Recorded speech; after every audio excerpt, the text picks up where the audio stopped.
Class చదువుతున్నాను. మా ఊరి పేరు గొప్ప గుడిసెలు. మాకు స్కూల్ లేదు, చెట్ల కింద కూర్చొని చదువుకుంటున్నాం. మాకు స్కూల్ బిల్డింగ్ కావాలి. పేరు గెమ్మెల మిందు, 5వ క్లాస్ చదువుతున్నాను. మా ఊరు పేరు గుప్పగుంసెలు.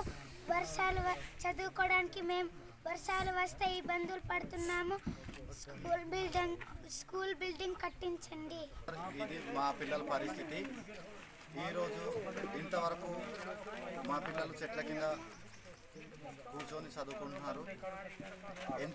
ఎన్ని లక్షలు ఖర్చు చేసి ఈ యొక్క పిల్లర్స్ లేపారు మాకైతే తెలియదు. ఈ స్కూలు తొందరగా మాకు శాంక్షన్ చేసి కట్టించాలనేసి మేమైతే కోరుతా ఉన్నాము. అలాగే పిల్లలైతే చెట్ల కింద వర్షాకాలము చాలా ఇబ్బంది పడుతున్నారు. టీచర్స్ ఉన్నారు, టీచర్స్ చెప్పడానికి కూడా చాలా ఇబ్బంది పడుతున్నారు. వాళ్ళ కోసం, మా యొక్క పిల్లల కోసం, మా గ్రామం కోసం మీరు పట్టించుకుంటే మాకు అంతకు మించిన ఆనందం ఇంకేమీ లేదు.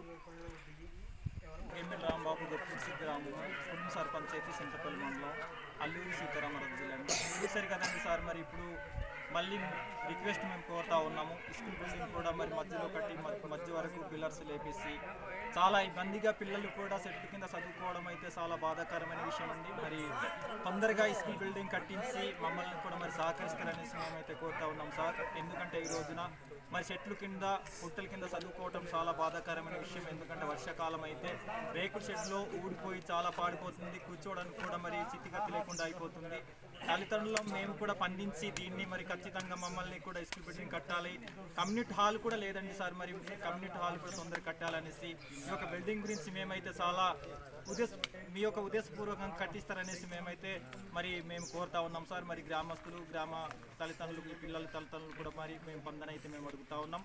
తొందరగా ఈ యొక్క బిల్డింగ్ అయ్యేటట్లు సార్ మరి మీరు చేస్తారనేసి మేమైతే మనం చేస్తూ ఉన్నాం. ఈ రోజున ఇంతమంది పిల్లలతో మేము మరి లైవ్లో మాట్లాడుతున్నామంటే మరి మాకు స్కూల్ బిల్డింగ్ లేక, మరి ఈ యొక్క స్కూల్ బిల్డింగ్ని కమ్యూనిటీ హాల్ లేక మరి పిల్లలు చెట్లు కింద చదువుకుంటున్నారు. బాధాకరమైన విషయం. మేమైతే టీచర్స్ కూడా చెప్పుకోవడానికి చెట్లు కింద చదివిస్తున్నారంటే మరి గాలి వచ్చినప్పుడు కానీ, లేకపోతే వర్షాలు వచ్చినప్పుడు కానీ పారిపోవటానికి, లేకపోతే అక్కడ చదివించడానికి చాలా ఇబ్బంది పడుతూ ఉన్నారు. మరి చెట్లు ఒకనప్పుడు కొమ్మలు కూడా విరిగి పడిపోతాయనేసి భయపడుతున్నాం కనుక ఈ యొక్క చెట్టు కింద మరి చదివించడం చాలా బాధాకరమైన విషయం.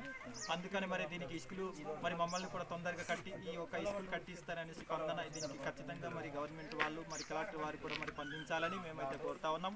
మరి ఇంతటితో మరి ఖచ్చితంగా మీరైతే మరి మా యొక్క గ్రామం చూసి ఈ రోజైనా మరి ఆ పెద్దలు, నాయకులందరూ కూడా కలిసి దీన్ని తొందరగా కట్టిస్తారని